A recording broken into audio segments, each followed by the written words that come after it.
آپ سوچیں زندہ آدمی میں طاقت زیادہ ہے یا مردہ میں طاقت زیادہ ہے؟ ظاہر سی بات ہے زندہ میں طاقت ہے۔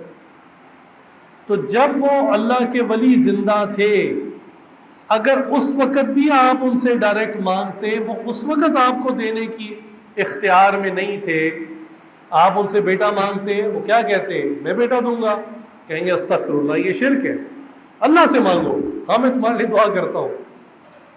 آپ ان سے کہتے ہیں ہمارے رزق میں برکت کر دیں، تو وہ کہتے ہیں استغفر اللہ، یہ شرک ہے، ہاں میں تمہارے رزق میں برکت کے لیے اللہ سے دعا کرتا ہوں۔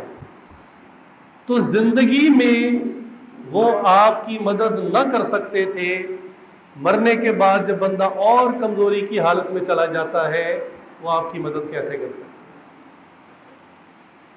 تو وسیلے کا مطلب یہ نہیں ہے، یہ کم علمی کا وسیلہ ہے، جیسے کہ بعض کم علم لوگ ایسی باتیں کرتے ہیں، کسی درخت کے ساتھ دھاگے باندھنے شروع کر دیے کہ یہ وسیلہ ہمارے کام کر دے گا، رزق بڑھا دے گا، کسی قبر کو سجدہ کرنا شروع کر دیا، کوئی اور طریقہ اختیار کر لیا، جی فلاں جگہ کے اتنے چکر لگا لو، یا فلاں فلاں دروازے کے اندر سے گزر جاؤ جنتی ہو جاؤ گے۔ یہ جو وسیلے ہیں یہ کم علمی کی وجہ سے ہیں، یہ جہالت کے وسیلے ہیں، یہ قرآن کی آیت کی تفسیر ہرگز نہیں ہے۔ کیوں؟ ہمارے پاس کیا دلیل ہے؟ ہمارے پاس دلیل بڑی سادہ ہے جو سمجھ میں آنے والی ہے کہ قرآن کس پر نازل ہوا؟ نبی کریم صلی اللہ علیہ وسلم، اور اس کی تشریح اور تفسیر بھی نبی کریم صلی اللہ علیہ وسلم نے ہی کی ہے، اور صحابہ نے یہ تفسیر اور تشریح حضور صلی اللہ علیہ وسلم سے سیکھی ہے۔ صحابہ نے کون سا رستہ اختیار کیا؟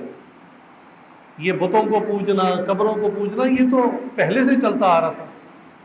جب حضور تشریف لائے، نبوت کا اعلان کیا، تو بت پرستی تو ہر طرف ہو رہی تھی، یہ شرک تو پہلے سے چل رہا تھا، پہلے سے عام تھا۔ کیا حضور نے بھی یہی فرمایا کہ یہی وسیلہ اختیار کرو، لات اور عزا کو اللہ تک پہنچنے کا ذریعہ سمجھو؟ نعوذ باللہ من ذالک، نہیں، فرمایا یہ شرک ہے اور یہ ظلم عظیم ہے۔ لہٰذا جو درست وسیلہ تھا وہ بتلایا، وہ ٹرانسپورٹ بتائی جو آپ کو اللہ تک پہنچائے گی، اس ٹرانسپورٹ کا نام شریعت ہے۔